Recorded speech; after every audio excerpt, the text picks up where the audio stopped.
थोरात यांनी असं वादग्रस्त विधान केलंय की शिवसेनेचा बाप मीच आहे। एक गोष्ट अशी आहे की एखाद्या कोणीतरी केलेल्या विधानाला ते पक्षाचं विधान म्हणून बघता कामा नये। ते माझे मित्रच आहेत, परंतु अशी विधानं करण्यापासून सर्वांनी संयम राखला पाहिजे। शेवटी युतीचे शासन आहे, लोकांच्या खूप अपेक्षा आपल्या सरकारकडून आहेत, खूप मोठ्या बहुमताने आपल्या सरकारला निवडून दिलेलं आहे। त्याच्यामुळे लोकांची जास्तीत जास्त सेवा कशी होईल आपल्या सरकारच्या माध्यमातून याच्यावर आपण भर दिलं पाहिजे। शासनाचे कार्यक्रम आपण लोकांपर्यंत पोहोचवले पाहिजे आणि त्याच्याबद्दल योग्य ती प्रसिद्धीसुद्धा जास्त करून शासन जे चांगलं काम करतं आहे त्याची केली पाहिजे असं मला वाटतं। कोल्हापूरमधली माधुरी हत्ती जी आहे ती वनतरामध्ये नेल्यानंतर कोल्हापूरवासियांच्या भावना उद्रेक झालेला पाहायला मिळतो। त्या संदर्भात शासन स्तरावर काही माहिती नाही, कसं आहे की हा शासनाचा निर्णय असतो की जे वन्य प्राणी असतात त्यांना आपल्याला आता पूर्वी कसं होतं की प्रत्येक ठिकाणी वन्य प्राणी हे मंदिराला दिले जायचे, त्याच्यानंतर वेगवेगळ्या ठिकाणी ते त्यांचं लोक पालनसुद्धा करायचे, पण आता ते शक्य होत नाही। त्याच्यासाठी जे गव्हर्नमेंट अप्रूव्ड आहेत त्या ठिकाणी त्यांना न्यायला लागतात, पण इथे लोकांच्या भावनेचा प्रश्न आहे। त्याच्यामुळे लोकांच्या भावनेचा शासनाने विचार करावा असं मला वाटतं। मी हा विषय, कारण मी कोल्हापूरचा पालकमंत्री होतो, तिथल्या नागरिकांच्या भावना मी निश्चितपणे वनमंत्र्यांच्या कानावर घालतो। आपलेच मतदारसंघात दोडामार्गमध्ये गेली 20 वर्षापासून हत्ती आहे। पालकमंत्री नितेश राणेंनी असं म्हटलं होतं की वनताराशी संपर्क साधून ही हत्ती जी आहे ते वनताराला नेले जाते। ते ह्याच्यामध्ये 2 प्रस्ताव आहेत। एक जे माझ्या वनमंत्र्यांची चर्चा झाली त्याप्रमाणे तिलारीच्या बॅकवॉटर्सच्या मागच्या भागामध्ये कंपाऊंड करून त्याच्यामध्ये या हत्तींचं संवर्धन करणं हा एक पर्याय आहे, किंवा त्यांनी जर वनताराच्या संदर्भात जर काय बोलणं केलेलं असेल पालकमंत्र्यांनी तर त्यांच्याशी बोलून मग त्याची योग्य ती माहिती मी आपल्याला देऊ शकतो। काही राज ठाकरेंची आज सभा होते आहे, महायुतीची घोषणा करतील असं बोललं जातं, काय सांगा?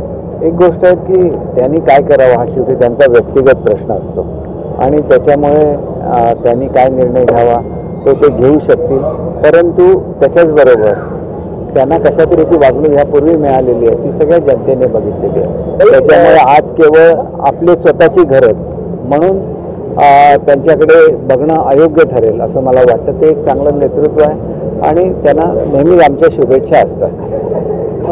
मुलींवर हात उचलणाऱ्यांचे हात पाय तोडून पोलिसांना द्या असं आम्ही ठाकरे म्हणतो। एक गोष्ट अशी आहे की बघा, कुठलीही महिलांच्या संदर्भात चुकीची बाब घडता कामा नये, याच्यामध्ये दुमत कोणाचंच नाही, परंतु एक काम करायची पद्धत असते। आपण अतिशय कडक असे कायदे केलेले आहेत, पोलिसांच्या ताब्यात देणं योग्य आहे, परंतु स्वतः कायदा हातात घेणं हे फारसं योग्य ठरणार नाही, कारण अतिशय कडक कायदे हे मुलींवर होणाऱ्या अत्याचाराच्या संदर्भात महाराष्ट्र शासनाने तयार केलेले आहे। सर, सिंधुदुर्गामध्ये महायुतीमध्ये कुठेतरी मिठाचा खडा पडलेला पाहायला मिळतोय। भाजप शिवसेनेमध्ये दावे प्रतिदावे होतात, भाजपने तक्रार केली आहे मुख्यमंत्र्यांनी, यावरती काय?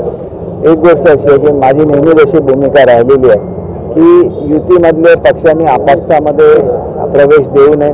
असे प्रवेश दिले तर युतीमधलं वातावरण खराब होतं, त्याच्यामुळे शक्यतो असे प्रवेश मी सगळेच थांबवलेले आहेत, परंतु एकामेकाच्या विरुद्ध विधानंसुद्धा पेपरमध्ये येता कामा नये। कुठेतरी संयम बाळगण्याची गरज आहे आणि तो संयम सर्वांनीच बाळगावा। युती म्हणून युतीचा धर्म सर्वांनी पाळावा अशी सर्वांनाच विनंती आहे। भाजपच्या जिल्हाध्यक्षांनी थेट मुख्यमंत्र्यांकडे तक्रार करणं तुम्हाला योग्य वाटतं का?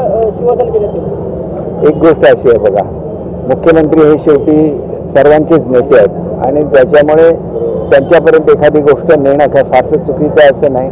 वस्तुस्थिती मी सुद्धा मुख्यमंत्री महोदयांना सांगेन की अशा तऱ्हेचे प्रवेश आम्ही आमच्या मतदारसंघामध्ये होऊ दिलेले नाही आहेत आणि शक्यतो आमची हीच भूमिका राहिलेली आहे की युतीने एकत्र लढवावं, युतीने एकत्र काम करावं आणि लोकांना न्याय द्यावा, आणि तीच भूमिका आम्हाला मुख्यमंत्री सुद्धा सांगतात, उपमुख्यमंत्री सुद्धा सांगतात आणि त्याच्यामुळे त्या भूमिकेचं आम्ही पालन करू।